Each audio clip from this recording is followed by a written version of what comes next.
Good morning student. मैं अनुपम तिवारी। आप सबका भौतिक विज्ञान के ऑनलाइन क्लास में स्वागत है।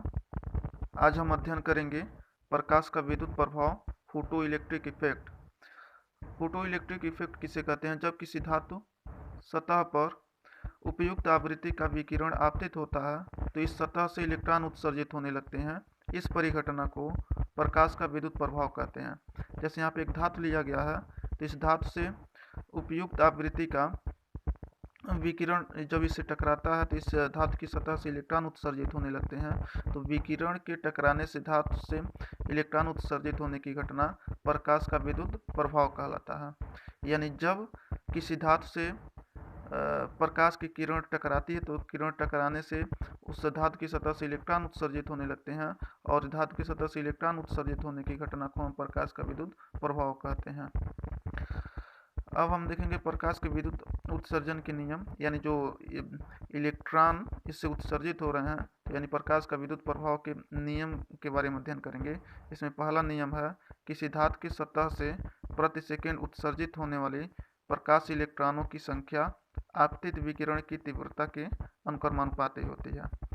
यानी ये जो इलेक्ट्रॉन उत्सर्जित हो रहा है, इन इलेक्ट्रॉनों की संख्या इस आपतित यानी जो विकिरण है, आपतित विकिरण की तीव्रता के अनुक्रमानुपाती होती है। यानी आपतित विकिरण की तीव्रता जितना ही अधिक होगा, इससे उत्सर्जित होने वाले इलेक्ट्रॉनों की संख्या भी उतनी ही अधिक होगी। यदि आपतित विकिरण की तीव्रता कम होगी तो उत्सर्जित इलेक्ट्रॉनों की संख्या भी कम होगी। इसके बाद हम दूसरा नियम देखते हैं। दी गई धातु के लिए आपतित विकिरण की एक न्यूनतम आवृत्ति होती है जिसके नीचे प्रकाश इलेक्ट्रॉनों का उत्सर्जन नहीं होता है। इस न्यूनतम आवृत्ति को देहली आवृत्ति कहते हैं।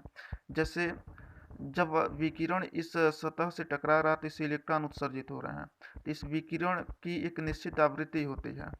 यह इस विकिरण यानी जिस न्यूनतम आवृत्ति पर यह इलेक्ट्रॉन उत्सर्जित होता है, उस न्यूनतम आवृत्ति को हम देहली आवृत्ति कहते हैं। यदि उससे कम आवृत्ति पर विकिरण इससे टकराता है तो यहाँ से इलेक्ट्रॉन उत्सर्जित नहीं होते हैं, और जिस न्यूनतम आवृत्ति पर यह इलेक्ट्रॉन उत्सर्जित होते हैं उस न्यूनतम आवृत्ति को हम देहली आवृत्ति कहते हैं। अब तीसरा नियम देखते हैं। इसमें उत्सर्जित होने वाले प्रकाश इलेक्ट्रॉनों की अधिकतम गतिज ऊर्जा आपतित विकिरण की आवृत्ति पर निर्भर करती है। यानी जो इलेक्ट्रॉन उत्सर्जित होते हैं उनकी जो गतिज ऊर्जा है वह आपतित विकिरण की आवृत्ति पर निर्भर करती है। यदि आवृत्ति अधिक होगा तो जो उत्सर्जित इलेक्ट्रॉन है, यानी सतह से इलेक्ट्रॉन निकलने के बाद जो उनकी गति है वह अधिक होगी। यदि आवृत्ति कम होगा तो उन इलेक्ट्रॉनों की गतिज ऊर्जा भी कम होगी। चौथा नियम देखते हैं। प्रकाश विद्युत उत्सर्जन एक तात्क्षणिक प्रक्रिया है। आपतित विकिरण और प्रकाश इलेक्ट्रॉनों के उत्सर्जन के मध्य काल पश्चात अत्यंत ही अल्प होता है।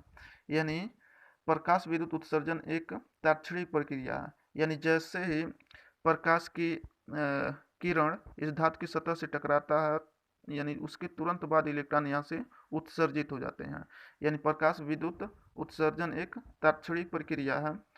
आपतित विकिरण और प्रकाश इलेक्ट्रॉनों के उत्सर्जन के मध्य, यानी आपतित विकिरण और वहाँ से उस सतह से जो इलेक्ट्रॉन उत्सर्जित हो रहे हैं उनके मध्य काल पश्चात, यानी जो समय है वो बहुत ही अल्प होता है। यानी यह इनका चौथा नियम हो गया। यानी प्रकाश विद्युत उत्सर्जन एक तात्क्षणिक प्रक्रिया है। आपतित विकिरण और प्रकाश इलेक्ट्रॉनों के उत्सर्जन के मध्य काल पश्चात अत्यंत ही अल्प होता है। धन्यवाद।